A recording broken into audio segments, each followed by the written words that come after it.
Hello दोस्तों, नमस्कार। कैसे हो? मैं doctor Bhatt, mind training Meerut से आयुर्वेदिक कंसल्टेंट। और आप सब कैसे हो? आशा करता हूँ अच्छे होंगे। तो मैंने एक रिपोर्ट डाली थी डायबिटीज़ की, जिसमें कि वो लेडीज़ थी, उनका पहले शुगर करीब बहुत ज़्यादा रहता था और उनको इतनी ज़्यादा प्रॉब्लम आ गई थी कि पैर पूरे स्वेल हो गए थे और न्यूरोपैथी स्टार्ट हो गई थी।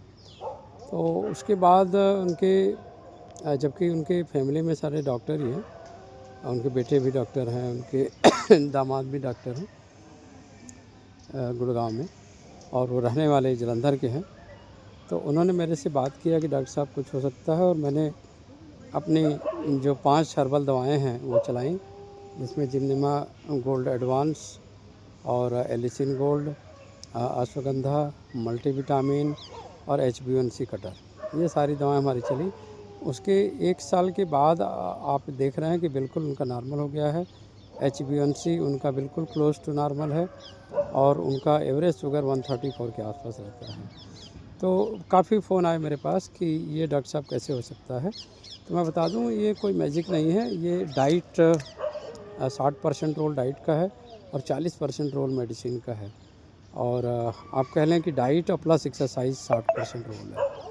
तो डाइट की जो बात है, वो क्या क्या लेना चाहिए, तो आपको इसके बारे में भी मैं फ्री कंसल्टेंसी देता हूँ। आप अपनी रिपोर्ट भेज के हमसे ले सकते हैं और पर्सनलाइज डाइट बना के मैं भेज दूँगा आपको, लेकिन दवा के साथ। तो इतना ध्यान रखिए, दवा भी लेना है, दवा को पूरी तरह इग्नोर नहीं करना है, पूरी तरह डाइट पे डिपेंडेंट नहीं होना है। और डाइट में आप सब कुछ क्या खा सकते हैं, क्या नहीं खा सकते हैं, ये समझना बड़ा ज़रूरी है। नाश्ते में ज़्यादातर आप फलों का इस्तेमाल करें और कम से कम आधा किलो फल खाएं, शकरकंदी खाएं। अनाज बिल्कुल न छुएं 12 बजे के पहले। अनाज से ही दिक्कत है। अनाज से इंसुलिन रेजिस्टेंट होता है, इंसुलिन डाउन होती है, पेंक्रियाज एक्टिवेट होता है फलों से, फलों के जूस से। उसकी पूरी साइकोलॉजी समझो। आंवले के जूस लेंगे, पेंक्रियाज एक्टिवेट होगा। खीरा, करेला, टमाटर के जूस लेंगे, पेंक्रियाज एक्टिवेट होगा। करेले की सब्ज़ी खाएंगे, पेंक्रियाज एक्टिवेट होगा।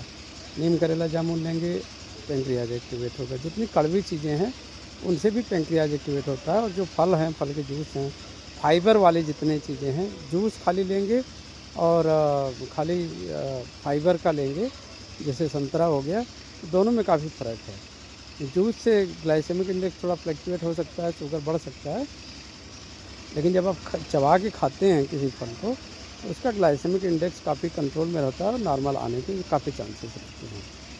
तो आपको साथ में सेहत का भी ध्यान रखना है, क्योंकि न्यूरोपैथी अगर स्टार्ट हो गई तो वीकनेस आएगी, पैरों में जलन आएगी। और इसमें क्योंकि 3 ऑर्गन फेल होते हैं, लीवर, गॉल ब्लैडर, पैंक्रियाज, मैं बार बार कहता हूँ, इन तीनों की दवा चलती है। और फैटी लीवर ग्रेड 1 अगर है तो उसकी टेस्ट करा लें डायबिटीज़ के साथ, तो ज़्यादा आसानी रहती है प्रिस्क्रिप्शन बनाने में। और अभी 30% डिस्काउंट पर मैं दे रहा हूँ पूरा 26 जनवरी तक। तो जिन भाई को ये समस्या है वो हमसे ले सकते हैं। धन्यवाद।